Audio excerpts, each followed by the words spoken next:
biggest fault of most major corporations is that you don't have a proper project management. And people are just concentrated on hit that date, hit the date, hit the date. But what about the quality of the work that you're doing? IT people are very siloed. You got a database guy, he works only on databases. You got a server guy, he only works on servers. You have a guy that builds desktops, he only works on desktops. But collectively, we're all trying to provide a service, right? So whenever you get an issue or a project that comes up, you have all these different mindsets that are all siloed. And project management is what helps people to be able to collaborate and collapse all that together and be able to say, hey, these are your tasks, these are your tasks, but you have to start working with other people.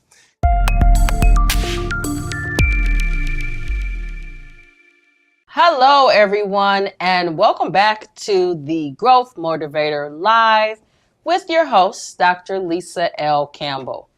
Last week's episode on leadership and communication was so amazing. I thought about, you know what, our next guest has to really help leaders understand what not to do, as well as the importance of serving those who you lead, because as a servant leader, you should be serving not only the organization, but the people who you lead, empower, and transform that are serving the organization. So I am honored today to have a gentleman and a scholar for our episode today, Mr. Richard Haritos. Hello, thank you. I'm glad to be here to be able to help and assist or give any kind of guidance and anything that can help anyone in the industry. I'm not the perfect leader, but I have some great leadership skills that can emphasize and assist. Awesome. So I think we should start off by you telling us about your background, because I know your background is very diverse in terms of how you actually started as a young gentleman in the armed forces. So tell us about your background and how you got to where you are today. Sure. So military was great for me. So I started off in the military when I was 18 years old. I did 6 years in the service. I was a sergeant. I led plenty of people. I was in some battle situations which were very challenging. And then once that journey was done, I decided to leave and go out and get a degree in IIT for, computer engineering, and that was great stuff too. But the real journey was developing myself and being able to learn how to be a good servant. And so as a servant, you have to not look at yourself in your journey. You have to be able to look at other people and be able to help develop them. And that was the journey. It took me a while to get there because I was selfish. So selfish people only think about themselves, and they want more money, they want more stuff, they want more things. And when I came out of that and actually became a saved Christian, then I decided that I need to serve other people because that's the journey. And so with that all being said, so an IT professional for over 30 years, I've actually led lots of people. I've been led by lots of bad leaders, and I knew this is not what I want to do. I want to be the best leader I possibly can be. So that was really interesting to me. So when I got into leadership positions to be able to lead projects and people and processes, that was the journey, and it was all God-driven. It was driven through the Holy Spirit. Wow. Now, I know some of our listening audience may be from different religious backgrounds, but I do think it's important, whatever and whomever you look to for your faith, for your form of religion, that it's important that you have something that keeps you grounded. I think today a lot of people lead selfishly and they destroy lots of lives along the way. Absolutely.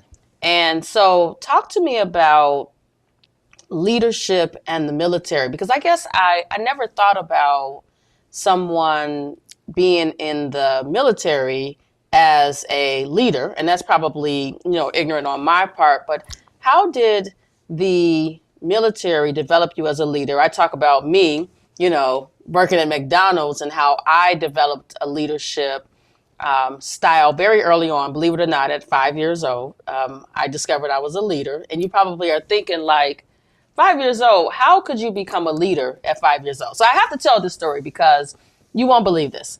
So I grew up on the south side of Chicago, and my father worked evenings, always worked evenings until he retired. My mother worked during the day. So one day I was in kindergarten and I was waiting on my father to pick me up. And back then kindergarten was not like a whole day deal, it was a half a day. So I'm sitting out, everybody else is gone. And so I'm like, I want to watch Sesame Street. So I said, you know what? Daddy is not here. I want to watch Sesame Street. I need to get home. So what I did was the path that my dad drove the car, I just started walking that same path home and knocked on the door. My father opened the door. I said, hey, Daddy. And he's like, hi, Lisa. And then a few weeks later, my father bought me a T-shirt that says, one day I'll be president. Now, that was at 5 years old. Now, of course, today I am president, CEO of multiple brands, but it was the desire to watch Sesame Street that motivated me to go home, to walk home. Now, here in 2023, I wouldn't encourage any 5-year-olds to do that. No way. But I was a leader at that age, but I really want to learn, because Paul and our son is in the Air Force. And so now I have a different perspective on what he can be when he leaves. So tell us about leadership in the Army. And my grandfather was in the Army as well, World War II. So I don't want to generalize like the Air Forces holistically. However, the disciplining is, and the respect that you have for people who have a higher rank than you is very ingrained into you from basic training to all throughout the whole thing. So if you are due 4 years or 6 years or whatever, you report to someone else. So you really, when an officer walks by, you have to salute that officer. And if you don't, you can get written up, go out and cut grass all day. So that type of hierarchy of being inferior to a superior person, I didn't like that. I think that, well, wait a minute, I'm not even an individual. I'm just a person that's following orders. Just as well as like when I went into battle.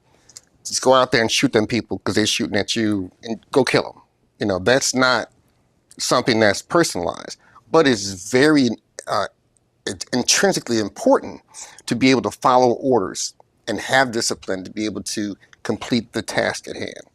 And so that was taught when I was in the military, and I still carry that I still roll up my socks to 6 inches. I still fold all my clothes. I'm still always 15 minutes early, and I'm still very disciplined in my life. So I think it was a great thing, but I don't want to kill any more people, Oh, I could imagine that was right. A little traumatic. When I asked my grandfather, my grandfather is 102. Mm-hmm. When I asked him about his time in the service, one of the things he said to me, which I did not know, was that he was a cook. So he was not in battle. Sure. However, the concept of discipline, I know that he got from the military, and he's carried that persona of a disciplined person. If you're on time, you're late. That's my grandfather's 15 rule. 15 minutes early for everything. Yes. Yeah. And so I can see how being in the military gives you that discipline mindset, that respect mindset. My husband, Paul, and I were at a White Sox game recently, and I was pointing to someone in the audience, one of my sorority sisters, or in the stands, who was, during the national anthem, was saluting the gentleman that was singing. He was military. And so when I saw that, I said, wow, that level of discipline and respect, Respect. I think is something that's missing from the world today, because a lot of people don't respect themselves and subsequently don't respect everybody else that they interact with. I agree with you. I think that currently, I wish everyone could go to the military. Like different countries, like Turkey, you have to do 2 years in the military. There's a lot of different countries that it's mandatory. There is no option. If you're born in Turkey, if you're born in like different countries over in Europe, it's a mandatory 2 years of that. That builds the foundation of discipline, and it actually helps develop character too throughout your whole entire life. So yeah, it's a great thing to do. I think that everyone should learn some discipline I agree. and some understanding authority too. If you don't respect authority, then you'll be out here haphazard like the people in Chicago right now that are out here carjacking people, shooting police and stuff like that and all that. And then, this is just a turmoil of bad consequences. So it's a good thing. It worked for me. I liked it. I think it was really good. And it helped me in my career as an engineer and as an IT manager to be able to be on focus and be structured. And then the people I employ that work for me, I have to be able to try to not be so military, because I could overdo it because I'm military minded and they're not. I have to understand and respect the fact that they are individuals that are working on their own path. So as a servant leader, I need to be able to be a good listener and sit back and say, how can I help you be successful in your career? I love it. And that's the job. I love it. So I want to talk about servant leadership a little bit more. But first, I want to know, how do you go from the military to IIT? I had straight A's, and then they gave me a scholarship to IIT for 2 years. Yes, that's great, and it's fantastic. So it's all driven from where my roots were. My roots were from my mother. She worked hard. She got a degree. She got a scholarship. She came from Mississippi. Nobody even got out of high school back in those days. And she came all the way to Chicago, and she did great. So that example was already there, which gave me a great opportunity to be able to follow that example. And so going to IIT, I got a degree, but I still didn't like what I was doing. So I ended up transforming and transitioning into different things in my life. Wow. Which is a really important part. The two T's, I'll call them, transformation and transition. And you can't transition until you transform. And some of that had to be in your mind. Mindset. Absolutely. I just finished a training, well, not just, probably during the pandemic, on learning about mindset, actually from Dr. Carol Dweck, who wrote a book on mindset, recognizing if you have a fixed mindset or if you have a growth mindset. And I even did a mindset profile assessment, which showed that I was mostly growth mindset, but then there were some areas where I was very fixed. And so one of the things that tool helped me do was to create a plan for growth. I'm big on growth plans and working on the areas where I was fixed, because I believe in order to grow in this world, you have to be willing to continuously learn, develop, and grow. Absolutely. So, Army, IIT. Am I saying it right? IIT? Yes, IIT, not ITT. IIT. IIT. Okay, I'm glad we cleared that up. And so from there, you went into IT. Yes, information technology. And so how did that develop? Well, because the curiosity was there. So like, you could sit back. So if I was to IIT, you learn how to design a motherboard. You can learn all the ins and outs of doing the schematic diagrams and all that stuff, but that's not personable at all. And so it's not even, you could be on the scene somewhere else doing that. But when you actually get down to the substance of it, there's people involved. You have to install a server. You have to install a switch. I know plenty of people that I graduated with that don't even know how to plug in a cable. So I'm like, I want to get down into the substance of doing the job, and so I went and decided I would go into IT work as a computer technician, and then computer repairman, and then an engineer, and developing, designing processes and stuff like that. So it was a very big field. So I thought it was great. Love it. So, I'm in healthcare, and when the healthcare industry started converting from paper records to Electronic, electronic yeah, yeah. records, there was a lot of synergy between health information management, which is one of my areas of expertise in IT. And one of the things that I really appreciated was how we were able to combine our two disciplines in the name of, number one, getting rid of this paper. Hmm. Now, we still have paper in doctors' offices and hospitals, but the synergy between IT and the health information management department was critical, but that's also where I learned about project management. Oh, absolutely. To the extent where I decided to get a second master's degree in project management because, number one, I'm nosy. I wanted to know what this project manager was doing and what they were all about. But I really learned that project management can be used in all aspects of life, Absolutely. especially when there's a start and there's an end date to the product Yeah. or the service. It's amazing. So I know also that you have dipped your toe into project Yes, I'm management. a certified project manager. So that is very it enhances things because if you when IT people, this is just general. IT people are very siloed. You got a database guy. He works only on databases. You got a server guy. He only works on servers. You have a guy that builds desktops. He only works on desktops. But collectively, we're all trying to provide a service, right? So whenever you get an issue or a project that comes up, you have all these different mindsets that are all siloed. And project management is what helps people to be able to collaborate and collapse all that together and be able to say, hey, these are your tasks, these are your tasks, but you have to start working with other people.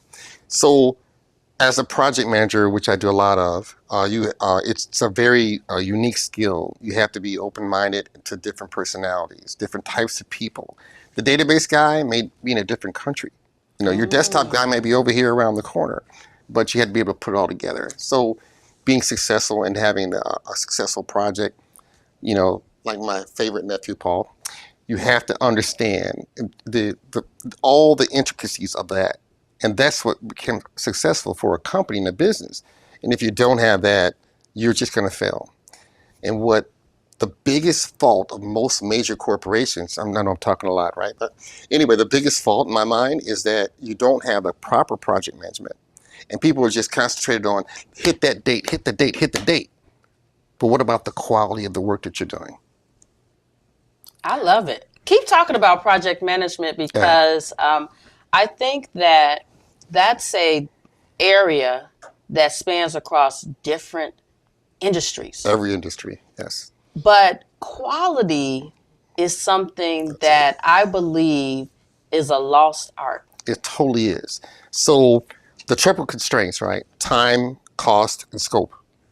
It's not just three. Quality is the most important one because you can deliver a product or a service in project management and still you hit the date, hit the cost, and the scope is done theoretically.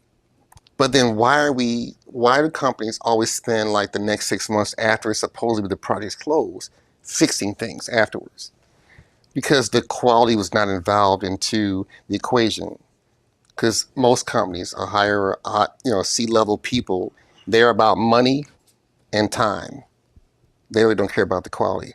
Oh, you guys will fix it later. And I think that's the big loss on a lot of companies. So when people fail at things, the project manager gets his paycheck and he's gone. The project's done, it's closed, right? And the sales guy too. Don't forget about the Oh, sales he's guy. out. He's out. Like look, the project's done, it's closed. I'm out of here.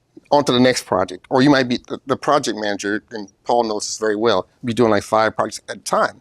So where's the quality at?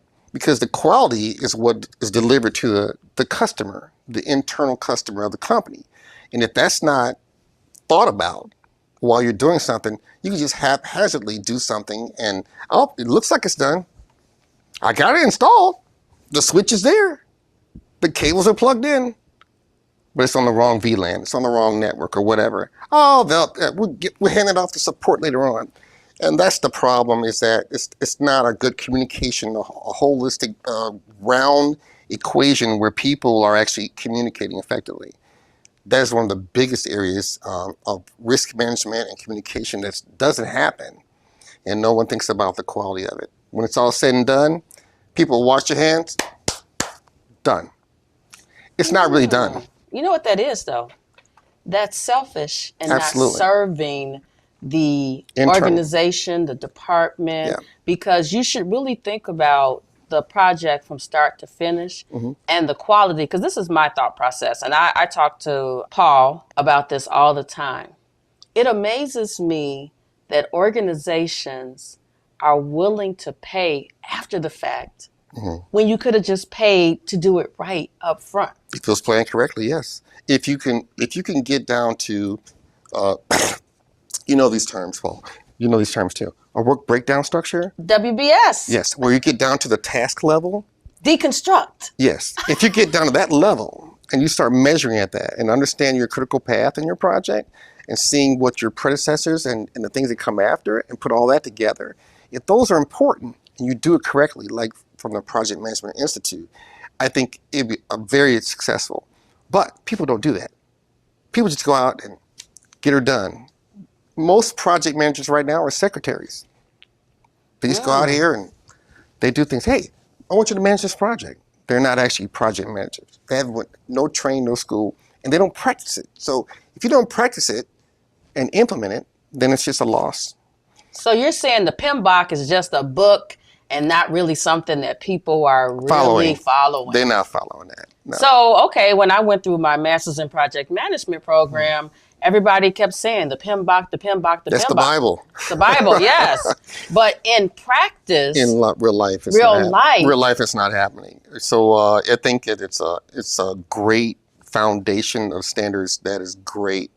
I follow them, like say for instance, as an example, like if you don't get the requirements together in the beginning with your stakeholders, if you don't get the scope correct, you could be doing something that's totally jacked up down the line. And another area that is really great is agile project management. Whereas that instead of you get a year-long project, right? So how about I connect with you 3 months from now and see if I'm on target? Because the project is going to shift and change as time goes on. People don't think about that. They just want to hit that date, the cost, and that's it. Wow. Yeah. Wow, So it's a great area to be in, but it takes a skill, and you have to be a good listener, and you have to be able to document things to be able to not just hit the button and say, "Yep, next phase, task complete." It takes some thinking and some thought to being successful in it. I love it. So speaking of successful, can you tell us about a time where you faced a significant challenge, whether it's personal, professional, and how you actually overcame it? great question. So I'm a perfectionist. That's my challenge. So I would work 60, 70 hours a week to make sure that I achieved all these things. So that was my challenge. And so how I overcame that was I had to actually put in my calendar time to decompose so that I could be successful. You can't work and complete everything 100%. So I had to challenge myself to not be a perfectionist, to be a realist more. And that was very challenging, and still challenging right now. Because in my sleep, I'm still processing and solving problems. Yeah, I Or suffer from insomnia, yeah, from my brain constantly it's moving going. all the time, and I think that I've been like that since I was a kid. So it's challenging to change that.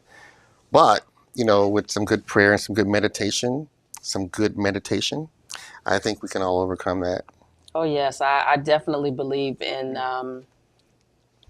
setting that meditative space for yourself Yeah, because it really yeah. helps, I believe, keep you grounded. And sometimes, midday meditation allows you to reset. I think that we should all have 15, 20-minute naps in the middle of the day, just to be able to, get your brain out of it. I mean, how many emails do you like read a day? How many conversations do you have a day? How many types of communication we have a day? It's crazy.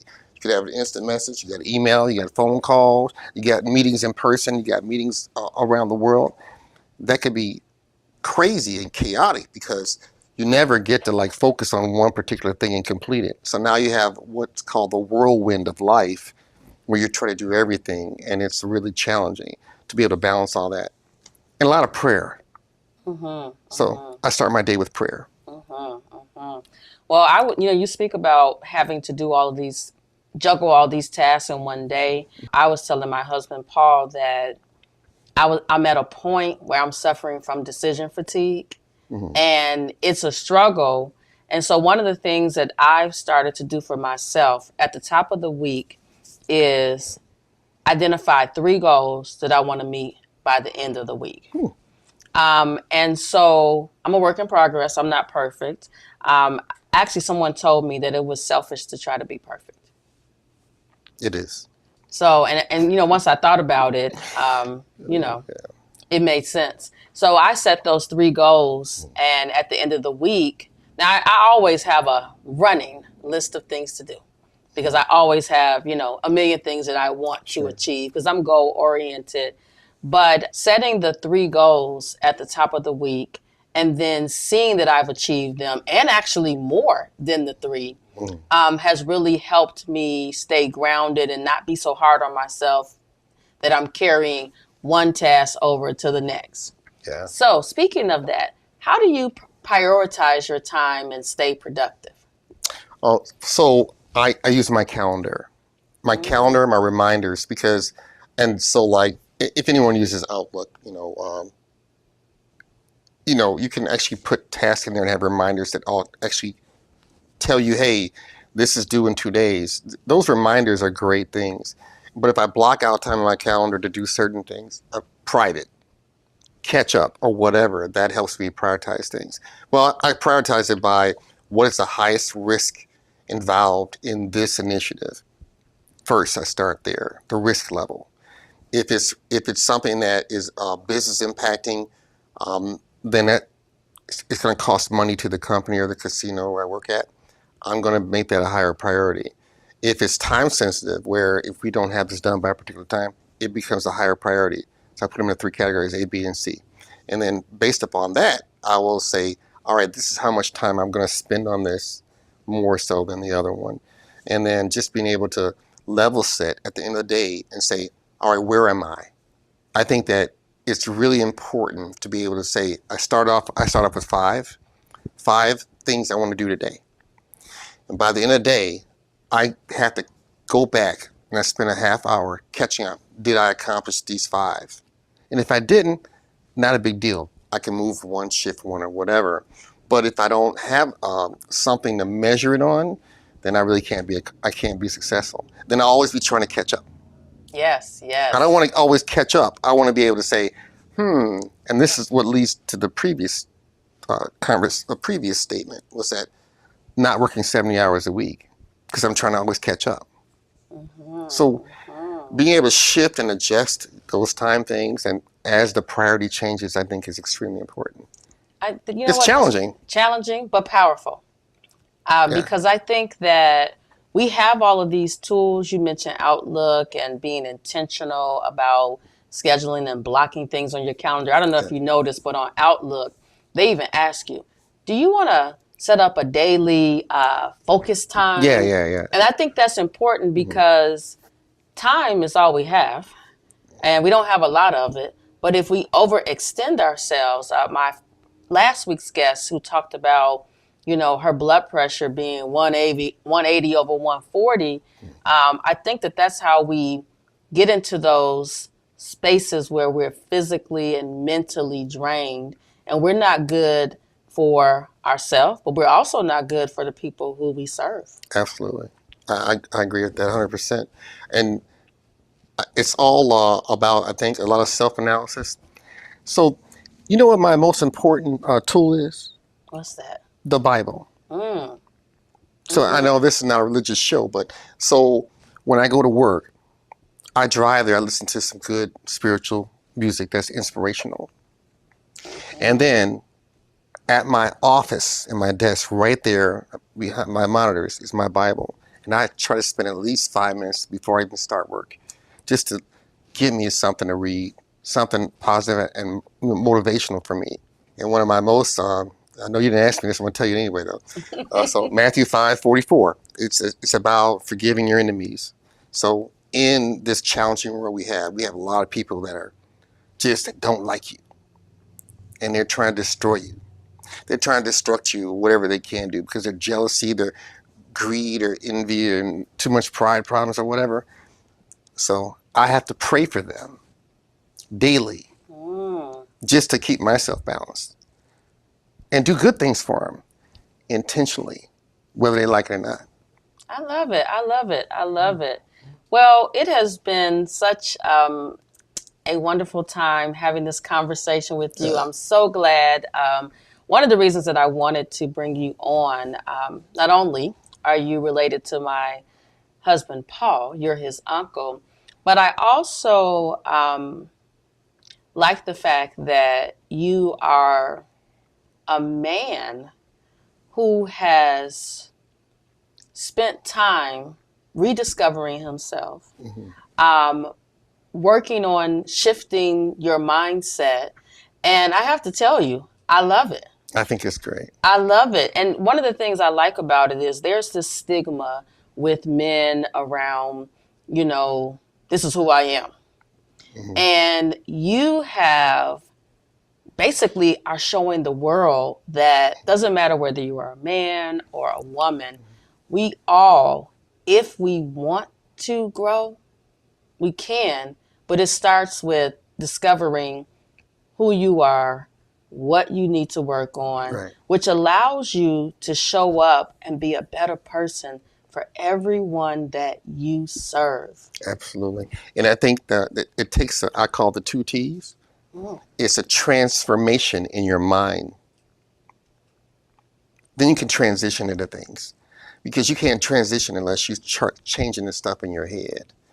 And in my head, it's about being spiritually grounded to being a servant leader, not about me.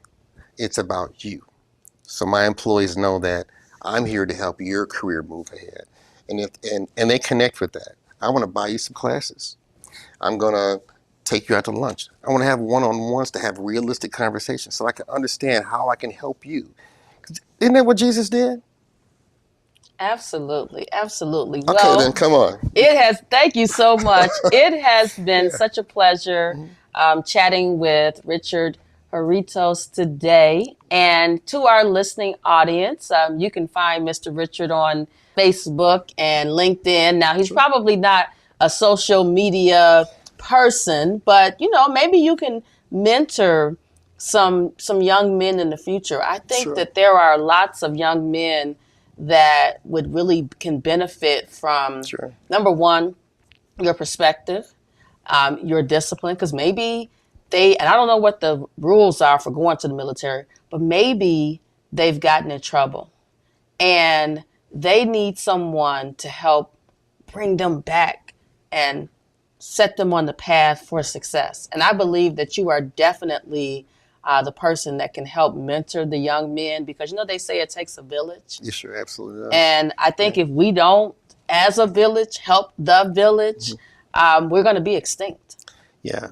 So I'm always welcome to have conversations, and I don't know everything. I'm still a work in progress. I think we're always going to be work in progresses. But if you want to contact me, you can rich.haritos@gmail.com. send me an email. Let's talk. Let's have a conversation. Or if you want to meet me at my church at New Covenant Worship Center, we practice openness. We are transparent, and we want to build up young Christian men to be good people, first of all, in the kingdom. And I think that's where we're at. So without that, you can go out and try to do everything you want to on your own, but you didn't really do it. It was God that was working through you that did it. So if you can relate to that, anytime you had a blessing in your life, who did it? Did you do it on your own? No. God did it through you. And so whenever a person's about, it's an interesting thing, and I know we had to go. Right? So like interesting thing, like have you ever noticed like when someone's like on their last journey or when things are going bad, right? Who they call on? God, right? So why not call him when things are going good? Call him when things are good and bad, because the bad is also good. It's just it's disguised. So when issues are happening, you should be able to say, this is an opportunity and God's trying to teach me something through this. It's an opportunity. He's teaching me something through this bad situation. And if you can focus on that and collect to that, then now you're on a journey. Now you're like, oh, I am a servant. I love it. It's all I good. love it. Yeah. I love it. All right, everyone. It's Dr. Lisa L. Campbell, the growth motivator.